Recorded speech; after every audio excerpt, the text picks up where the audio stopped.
Allez, avec Frédéric Alamel, président de l'USC. Monsieur le Président, un nouveau point sur le recrutement maintenant à pratiquement un mois et demi de la reprise du championnat.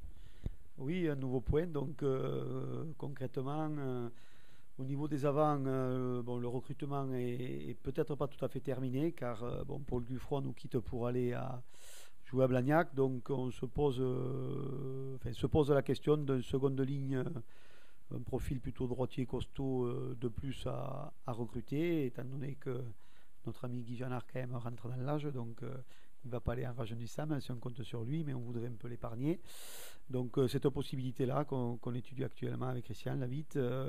Quant à derrière, donc Sosoni Bouka ne viendra pas à Carcassonne, c'est trop compliqué ou trop onéreux, ou on pourra penser beaucoup de choses. Bon, on avait un accord de principe, c'est dommage parce qu'on souhaitait qu'il se relance et qu'il nous relance pas mal le club chez nous, mais bon, ça ne peut pas se faire. Donc derrière, on, on va étudier la possibilité d'avoir un 10-15 polyvalent supplémentaire parce que c'est un poste qui le nécessite, étant donné qu'on avait espoir sur un jeune Quintan qui venait de l'USAB mais qui s'est fait les croisés. Donc Florent Cazot est tout seul à l'arrière. Antoine peut à la rigueur y jouer, mais c'est prendre des risques que de partir la saison sans un joueur supplémentaire. Voilà, donc après on va voir ce qu'on vont donner les matchs amicaux pour voir si on prend peut-être un ailier supplémentaire ou pas.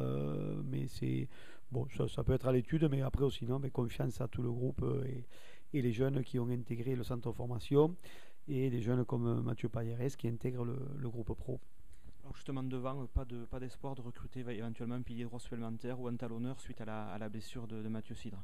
Non, Mathieu Cidre donc est indisponible pour plusieurs mois, ça c'est une certitude, mais je crois que les premiers entraînements ont donné de réelles satisfactions sur les jeunes qui ont intégré le centre de formation, à savoir le jeune Falib du Stade Toulousain et Solaire de Clermont-Ferrand. Donc avec Thomas Alquier qui fait une bonne impression aussi. On a trois talonneurs. Et puis moi je suis très très content de pouvoir intégrer les jeunes. C'est le but, dans la mesure où ils sont au niveau et qu'ils prouvent qu'ils peuvent être au niveau. C'est le but de les faire venir pour qu'ils intègrent le groupe pro à terme. Donc voilà, donc les trois donnent des entières satisfactions, donc on ne recrutera pas un autre talonneur, tant un joker médical qu'une autre possibilité. Alors justement, ces espoirs, on va pouvoir les voir à l'œuvre, notamment parce que vous avez décidé de délocaliser certains entraînements. Donc le public de l'USC qui vient parfois de relativement loin va profiter, je crois, à Cuisa, dès le 17 juillet, de cet entraînement délocalisé. Oui, tout à fait. Moi, je remercie et le maire de Couisa, Jacques Hortala, et tout le staff du rugby sur la Haute-Vallée. C'est une volonté que le club se déplace, délocalise un peu. Bon, la Haute-Vallée est acquise, je crois, au rugby carcassonnais. Il y a pas mal de clubs sur la Haute-Vallée qui suit le rugby à 15. Donc, on a décidé de faire un entraînement délocalisé.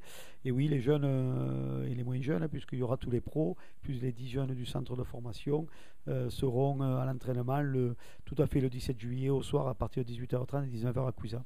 Pour conclure un mot sur le calendrier, vous attaquez à Auch. Bonne ou mauvaise nouvelle? Mais je vais vous le dire après le match. Mais c'est jamais simple d'aller à Auch. Or après, bon, vous savez, le calendrier, qu'on joue les équipes au début, à la fin, au milieu. Il y a toujours le pour et le contre. L'important du calendrier pour moi, c'était surtout d'un point de vue économique et structurel, puisque la tribune est livrée que début octobre et le réceptif début janvier. J'ai pu obtenir de la Ligue d'avoir tous les gros matchs à domicile en seconde partie de championnat, quand les tribunes seront terminées, les loges livrées. Alors, oui, on va à Auch, ben on va essayer d'entrer, d'aller faire un coup à Auch, on verra bien. Et puis, on reçoit Brive le premier match à domicile, où j'espère que le stade sera plein comme neuf. Voilà, donc le calendrier pardon, me satisfait pleinement, mais surtout d'un point de vue réceptif et structurel. Après, sportivement, est-ce qu'ils vont me prendre les gros d'entrée? Après, c'est toujours le pour, le contre. Comment on sera nous? Quels blessés va y avoir? Vous savez, les matchs, il faut les jouer. C'est long, il y a 30 matchs et il faudra gagner un maximum pour être dans l'objectif qui est d'être dans les 5 premiers. Merci beaucoup et bonne saison. Merci à vous et puis j'espère que vous nous suivrez encore très fidèlement.